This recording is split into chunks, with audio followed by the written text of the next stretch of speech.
Hi everyone. So the topic that we are going to start today is pleomorphic adenoma. This is the fourth lecture of our salivary gland tumor series of oral pathology.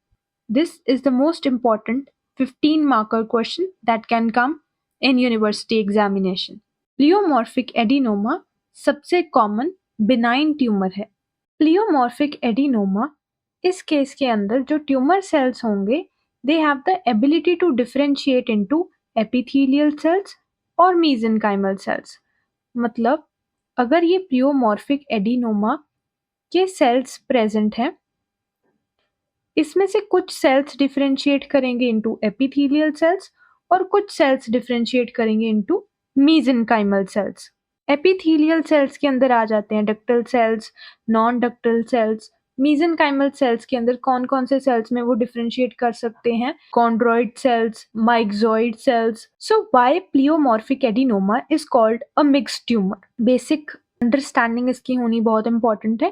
Pleomorphic adenoma microscopically जब हम observe करते हैं ये बहुत differ करता है क्योंकि जो ट्यूमर सेल्स हैं वो बहुत अलग अलग टिश्यू लाइक पैटर्न्स में डिफरेंशिएट कर सकता है. जैसे माइक्सॉइड सेल हो गए, कार्टिलेजिनस सेल्स हो गए, फाइब्रस सेल्स हो गए, हाइलाइन सेल्स हो गए. ये सारे सेल्स के अंदर एक tumour cell of a pleomorphic adenoma differentiate कर सकते हैं जिसके कारण काफी वेराइटी ऑफ सेल्स देखने को मिलेंगी. यहाँ पे हम देख सकते हैं मायोएपिथेलियल सेल्स भी दिख रहे हैं, एपिथेलियल सेल्स भी, और ओशियस सेल्स, स्क्वैमस सेल्स, बहुत अलग अलग टाइप ऑफ सेल्स हमें माइक्रोस्कोपिकली देखने को मिल रहे हैं. अर्लियर जो पर्सपेक्टिव था वो क्या था कि जो ट्यूमर है, ट्रू मिक्स ट्यूमर जो अराइज हो रहा है वो काफी सारे अलग अलग टिश्यू टाइप्स जो हैं वो एक हमारे पास अलग अलग सेल्स प्रोड्यूस करेंगे इंडिविजुअली जिसके कारण ट्यूमर अराइज हो रहा है. रीसेंट थ्योरीज क्या कहती हैं कि सिर्फ एक सेल ही काफी होता है ट्यूमर का.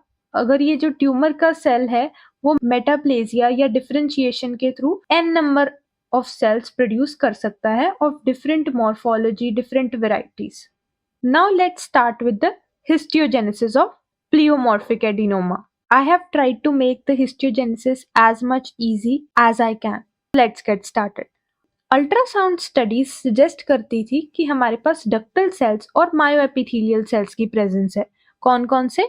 डक्टल सेल्स और मायोएपिथेलियल सेल्स की प्रेजेंस होगी. So the first point says that only the myoepithelial cells would be responsible for the diversity of the neoplasm. जिसके कारण जब सिर्फ मायोएपिथेलियल सेल्स ही रिस्पॉन्सिबल होंगे डाइवर्सिटी के लिए तो सिर्फ मायोएपिथेलियल सेल से ही अलग अलग जितने भी वेरिएशंस थी, जैसे फाइब्रस हो गया, कॉन्ड्रॉइड हो गया, म्यूसिनियस हो गया, ऑशियस एरियाज हो गए, ये सारी चीजें मायोएपिथेलियल सेल की डिफरेंशिएशन की वजह से हो रही है. फर्स्ट पॉइंट ये सजेस्ट करता है. कम से सेकेंड पॉइंट. सेकेंड पॉइंट कहता है कि इंटरकैलेटेड डक्ट्स जो हैं these differentiate into ductal cells and myoepithelial cells. उसमें से भी myoepithelial cells अंडरगो करेंगे mesenchymal metaplasia. फर्स्ट थ्योरी थी कि myoepithelial cells कर रहे हैं डिफरेंशिएशन. सेकेंड थ्योरी क्या कहती है? Intercalated duct cells further differentiate into ductal cells and myoepithelial cells. Myoepithelial cells in turn undergo mesenchymal metaplasia. Now the third point. Third point कहता है कि कुछ नियोप्लास्टिकली ऑल्टर्ड एपिथेलियल सेल्स होंगे which have the potential for multi directional differentiation. और ये जो neoplastically altered epithelial cells होंगे they are responsible for pleomorphic adenoma. The areas involved. Parotid gland most commonly involved होगा. Sublingual gland most least involvement हो सकती है. Intraoral salivary accessory glands भी involve हो सकते हैं. और मोस्ट कॉमन साइट दो और इन्वॉल्वमेंट भी हो सकती है कि lower pole of the superficial lobe of the parotid gland involve हो सकता है या फिर deep lobe of the parotid gland involve हो सकता है जिसके 10% चांसेस होंगे. ये पोल्स भी हमारे पैरोटिड ग्लैंड के पार्ट्स इन्वॉल्व हो सकते हैं. Now comes the clinical features of pleomorphic adenoma. Females are more likely to get affected as compared to males. 6:4 का रेशियो देखने को मिलेगा. Age group would be 43 years. Average adults और children में भी हो सकता है. Now comes the history of the patient. Patient presents with small, painless, quiescent, slowly increasing in size morphology को present करेगा. Sometimes if the tumor is rapidly spreading, यहाँ पे हम देख सकते हैं medially arrange rapidly spreading tumour है, उतने ज्यादा रियकरेंस के चांसेस हो सकते हैं. Now let's look at the clinical features. Clinical features को easily understand करने के लिए इसको दो पार्ट्स में डिवाइड करके हम समझते हैं. सबसे पहले हम देखेंगे pleomorphic adenoma of the parotid gland. उसके बाद हम देखेंगे pleomorphic adenoma in case of the palate. Talking about the pleomorphic adenoma of the parotid gland, कैसी मॉर्फोलॉजी होगी? इरेगुलर, फर्म, पेनलेस और movable. And always remember, it does not show fixation either to the deeper tissues or to the overlying skin. Fixation नहीं देखने को मिलेगी, काफी ज्यादा movable होगा ये tumour. Then it slowly increases in size. The skin seldom ulcerates as well. Local discomfort देखने को मिलेगा and most cases में painless होगा ये benign tumor. Let's look at the pleomorphic adenoma of the intraoral accessory glands. अगर intraoral accessory glands involve हो रहे हैं, उसमें से मोस्ट कॉमन एरियाज कौन कौन से होंगे? Lips and the palate. यहाँ पे जो हमें ट्यूमर का या स्वेलिंग का साइज देखने को मिलेगा, it would be around 1 to 2 centimetre. और अगर माउथ के अंदर ट्यूमर प्रेजेंट है, then it can be diagnosed early because patient को मैस्टिकेशन के दौरान और वाइल टॉकिंग और वाइल ब्रीदिंग डिफिकल्टी देखने को मिलेगी, जिसके कारण ज्यादा जल्दी से जल्दी ट्यूमर डिटेक्ट हो सकता है. After discussing about the pleomorphic adenoma in case of parotid gland, let's look at the palatal pleomorphic adenoma. Palatal pleomorphic adenoma fixed होगा, it won't be movable and it would be non invasive. आसपास की surroundings को ये ज्यादा effect नहीं करेगा, जहां पे प्रेजेंट है वहां पे कन्फाइन होकर अपने साइज को इंक्रीज करता जाएगा. ऑलवेज रिमेंबर कि अगर अदर साइट्स इन्वॉल्व हो रही थी, जैसे हमने पैरोटिड ग्लैंड के बारे में बात की थी, वो फ्रीली मूवेबल होता है tumour, but in case of this ये फिक्स्ड होगा. The macroscopic features of pleomorphic adenoma. This is the most confused topic. Let's look into this. So macroscopic features को अंडरस्टैंड करने के लिए मेजर ग्लैंड्स में हम देखेंगे और माइनर ग्लैंड्स पे कैसे इफेक्ट देखने को मिलेगा.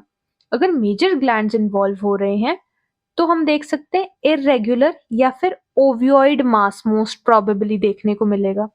काफी ज्यादा वेल डिफाइंड बॉर्डर्स है, we can see that is well. It's unencapsulated, कोई भी कैप्सूल टाइप अरेंजमेंट नहीं प्रेजेंट होगी.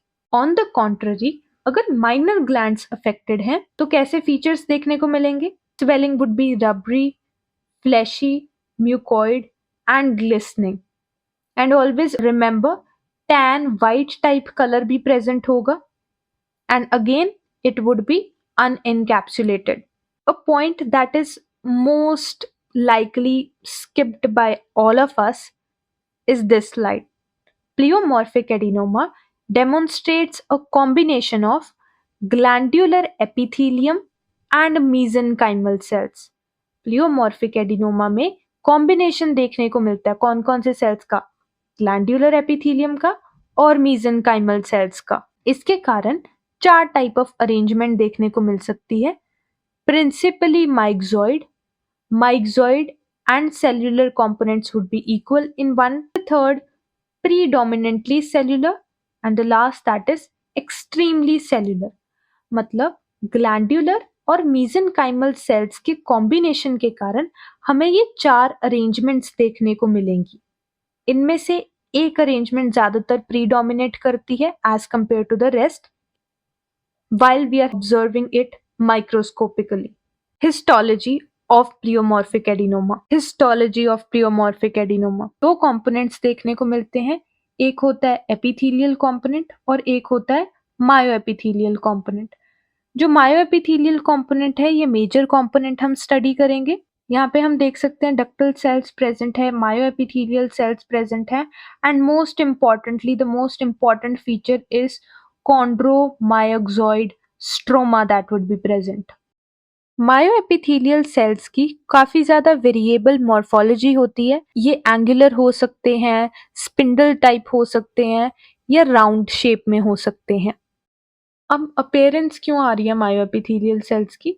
कोई भी सेल है, उसके आसपास कुछ amount of mucoid material present होगा। ये म्यूकॉइड मटेरियल की एक्यूमुलेशन के कारण ही मायोएपिथेलियल टाइप सेल्स की अरेंजमेंट देखने को मिलती है। अगर मायोएपिथेलियल सेल्स की वैस्कुलर डीजनरेशन हो जाएगी तो हमें कार्टिलेजिनस अपीयरेंस देखने को मिलती है। And again here we can mention chondroid और माइक्सॉइड सेल्स देखने को मिलेंगे, मायोएपिथेलियल सेल्स देखने को मिलेंगे, ओशियस या स्क्वैमस सेल्स, और वेरिएबल मॉर्फोलॉजी एक हमें प्लियोमॉर्फिक एडिनोमा के अंदर देखने को मिलेगी। Now comes the treatment of pleomorphic adenoma. In case patient की superficial lobe of parotid gland affected है तो क्या होगा? Superficial parotidectomy. And in case deep lobe of parotid gland affected है तो पूरा कंप्लीट पैरोटिड ग्लैंड का एक्सिजन करवाना पड़ सकता है पेशेंट को। So surgical excision mainly involve होता है इन case of the treatment. And always remember facial nerve should be identified and preserved. So with this we have completed this most important topic of salivary gland tumor series of oral pathology. Make sure to subscribe to the channel so that you get notified whenever the new video would drop. Thank you.